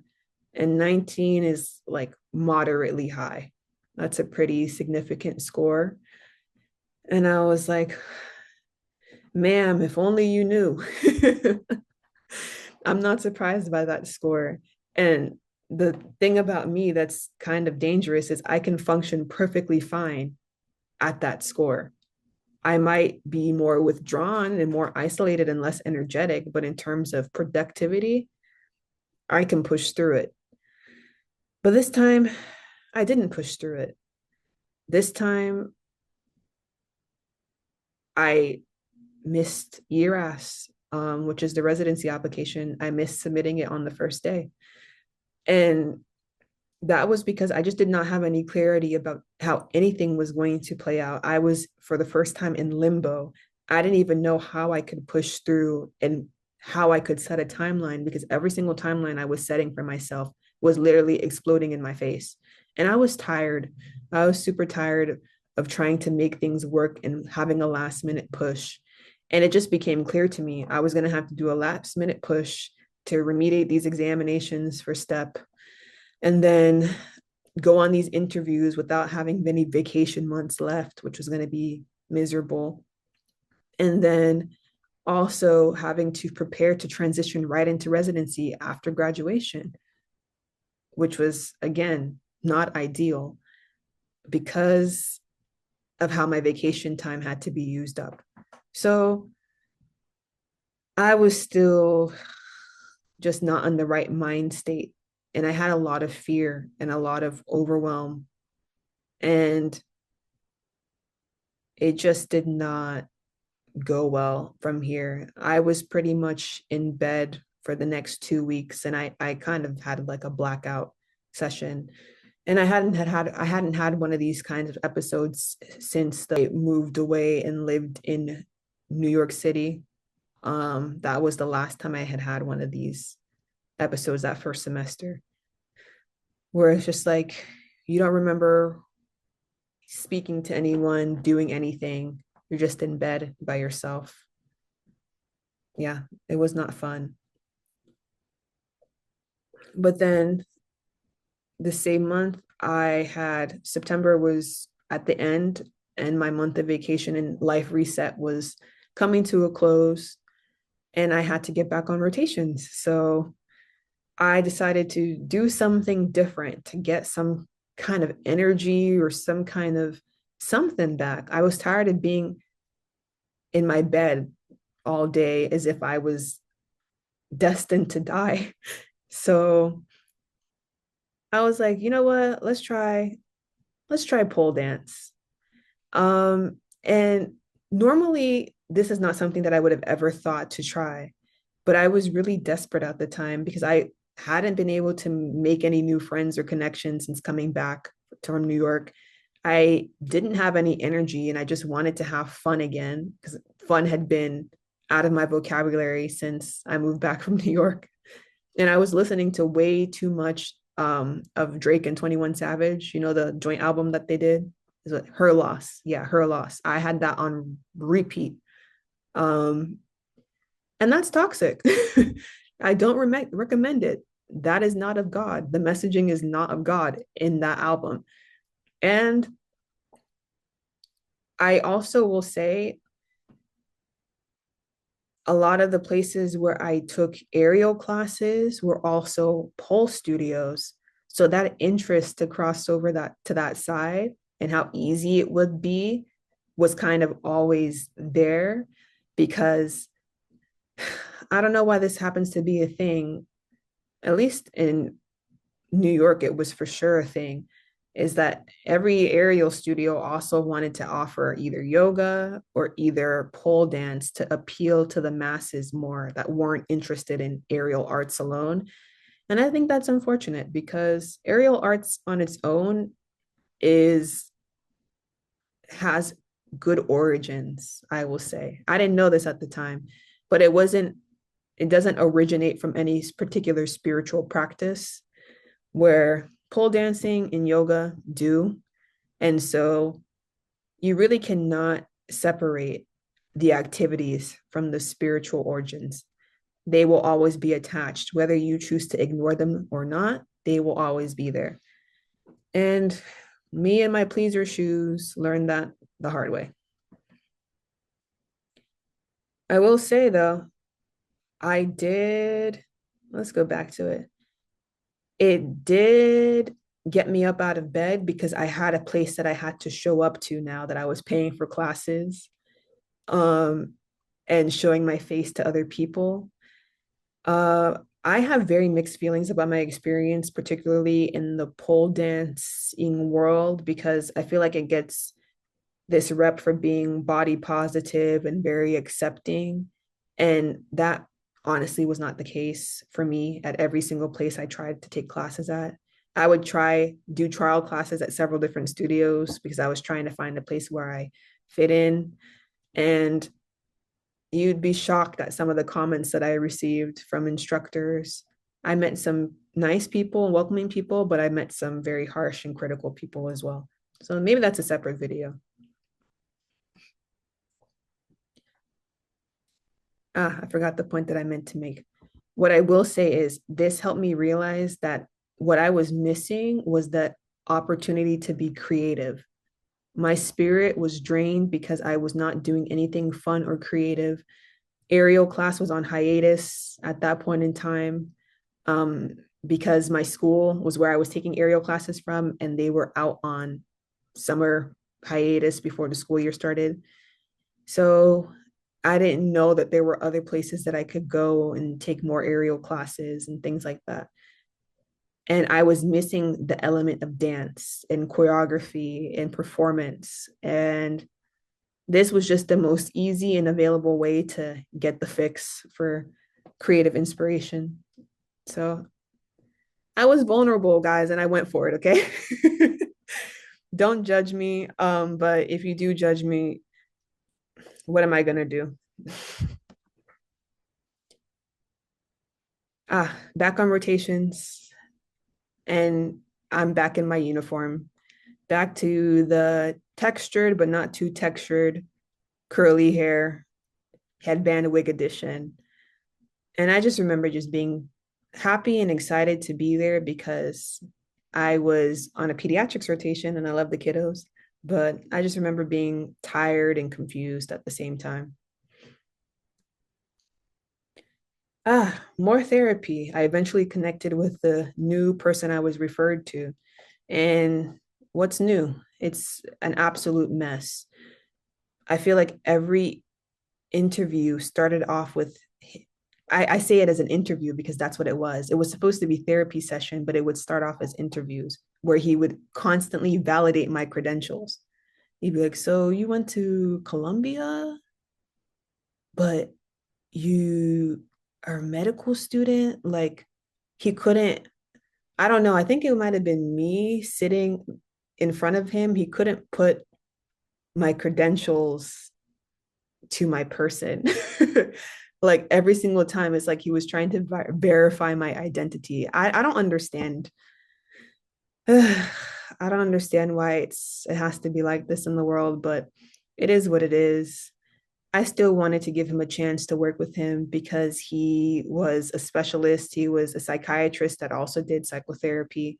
So I figured out he could be the person to kind of manage everything in-house if there was additional help that I needed to have. One thing I will say in my years of doing therapy at this point, every single mental health professional that I had ever worked with told me that medication is not for me.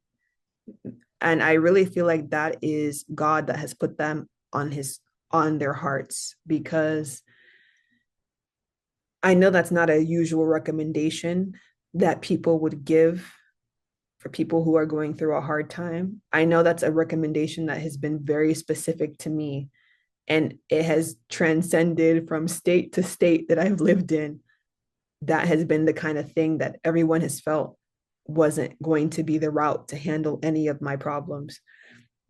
And I'm honestly grateful that I had people that at least had that level of insight, because the way that I tend to react to foreign substances put into my body, who knows what might have been the side effect profile for me being on medication, and whether it would be worth it if there was potential benefits. I don't know. I'm not knocking medication. I understand that it has its place and its purpose, but I will say it is supposed to be a way of lessening the psychological and emotional burden that you have currently so that you can address the root cause of the issue. The medication does not fix the issue. The medication brings the intensity of the issue down so that you can get to the root cause. So I think that's something that modern medicine doesn't do a good job of explaining and advertising to people, that this will not be the end all be all forever solution for you. And one thing that I was blessed enough to experience during my third year medical school psych rotation is learning and hearing from patients specifically tell me about what it's really like to be on antidepressants, and how after years of trial, you might find that one that works well and your symptoms are all gone. But then you might be on it for 2 to 3 years and then your symptoms come back. It no longer controls you. Now you're back in and out of offices trying to figure out how to replicate that one version of relief that you got for a couple of years. And it's kind of like that was the grace period, the grace period that you had to kind of work through the root cause of your issues so that you could be able to transition off of it and be free. But that kind of stuff isn't explained or told because of a lot of reasons, but that might be another video or a part of the my experiences in therapy video.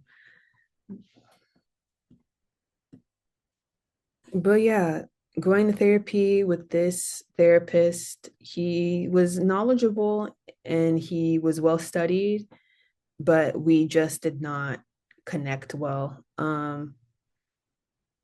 And again, cultural disconnect. This was an Asian man and I am a Nigerian woman. So having to explain my background, my experiences growing up, the cultural expectations and the stress that that creates. And then having to explain to him also my trajectory and my professional development path. It was just, I felt like he got overwhelmed when he would hear my life story and he would call it quits. And he would say, okay, we can resume this. It was too much for him, I felt like.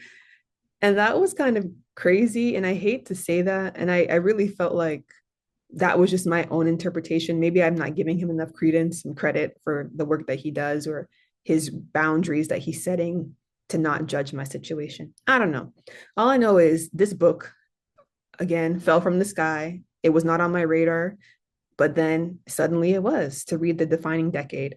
And I highly suggest anybody in their 20s read this book. I feel like we need to have people read this book in their early 20s and not late 20s, because the earlier you can get on the plan and the action steps shown in this book, the earlier you can set yourself in a trajectory for success.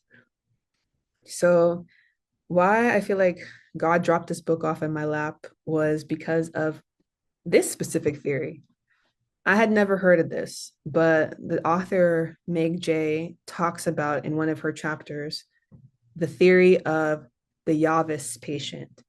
And apparently this is a theory in psychology, and psychotherapy, where YAVIS is an acronym for young, attractive, verbal, intelligent, and successful.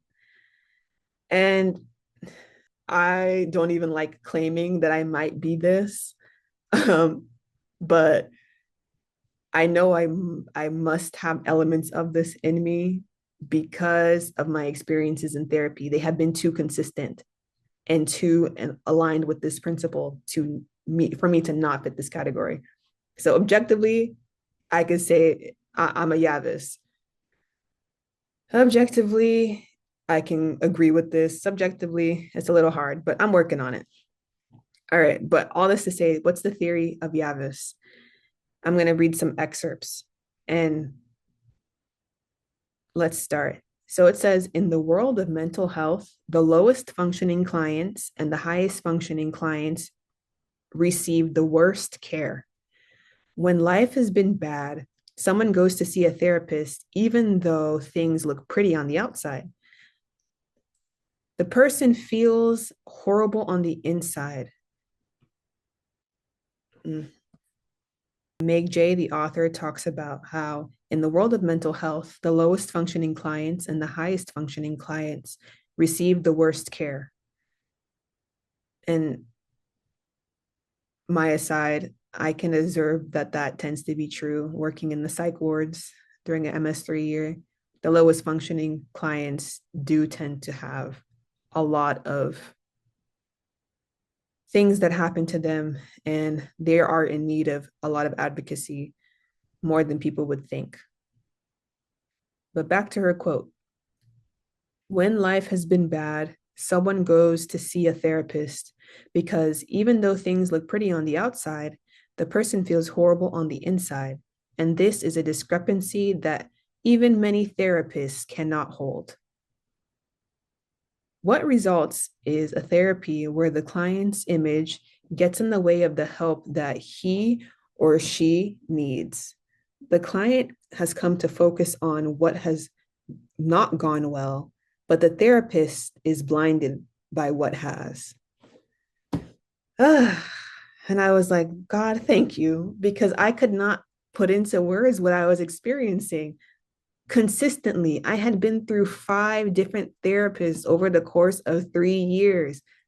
And it would be, they would all have different personalities, but would come to the same type of conclusions or deal with me in the same type of way.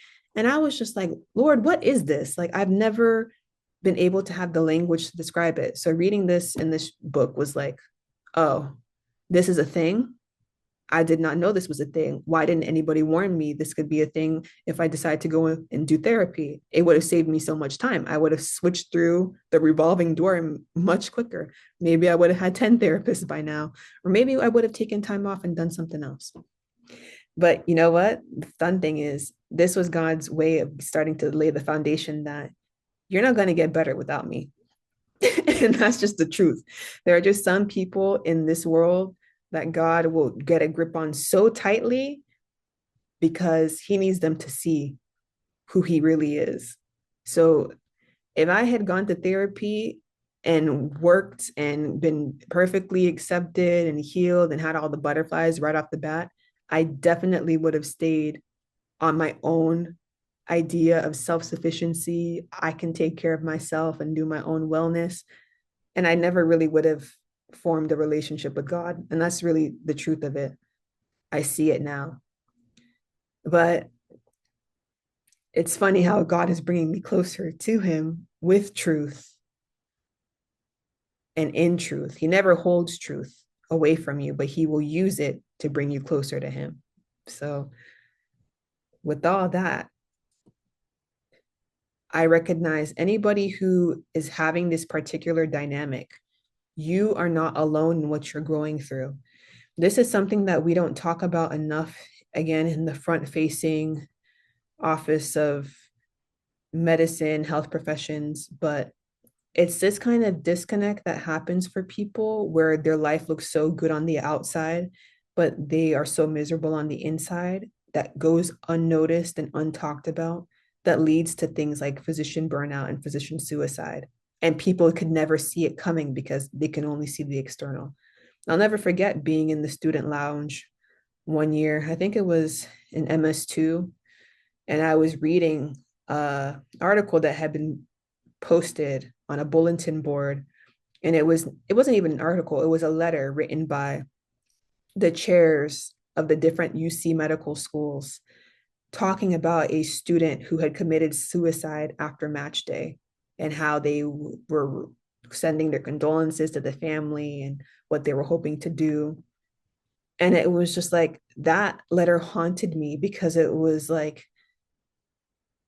it was the first time I was exposed to the reality that you can make it to the end of this and still not be satisfied. You can achieve the goals and push yourself down the pipeline and still feel empty and sad and disconnected to the point where you don't feel like it's worth pursuing life anymore. And we don't talk about how much of that is a reality for people and how much that's a battle that many people in the healthcare industry are secretly fighting. Is they see this as their lifeline and they've dedicated so much work to this. How do you separate yourself and give up all the benefits of financial security, status, all the things that the world tells you will make you happy? How do you go and turn to everybody else who doesn't have that and say that this isn't worth it without looking crazy? And that's the truth, without looking crazy. So it's even more conflicting if you're a person like me who is very actually interested in medicine and finds the field fascinating. You can't, it's almost like you're at war with yourself in a way, in that how do you explain, you can't, it's hard to explain yourself. So this is the kind of stuff that we need to be more realistic and open about, and also have more protections built in for it. Because as you can see, there's a lot of things that can go wrong in medicine and medical school and medical training. And if not everybody comes in with the same level of support and support system, you might be the training program or the faculty or the school administration might be the only support system for this process that a person has got. And you should assume that it's that way. And we're really talking about equity and how we're treating and developing trainees. We should assume that there's a lack of baseline support and building systems for that. So regardless of what you're coming in with through the door, you have a system that is going to insulate you in a way that produces successful outcomes. But that's not the world we live in. The world that we live in is not guaranteed to be fair. That is why God tells us that we should be in the world, but not of the world, because he knows that the world does not respect adversity as much as it respects accomplishment. But God does. God's royalty is made through adversity. So you're not alone if you're struggling. If you want to fight for it, ask God to give you direction on how to fight. But I'm going to stop here for this part of the testimony. I hope you all have been enjoying this series so far and that you're getting a bit of hope, maybe a bit of instruction on how you can navigate difficult circumstances, or if you've been in these circumstances but felt alone in them, you can see now that you're not the only person who has been through some tough times, and we all can continue to fight forward, especially on the strength of Jesus Christ as our encourager. So I think I'm going to leave it here. Please check back. There's going to be more to the story. I have not even gotten into the part of my actual wilderness journey with God. So I hope to see you back for the next part. But please leave your comments in the below on what you think, what you related to. And also like and subscribe if you're enjoying this content. But talk to you soon.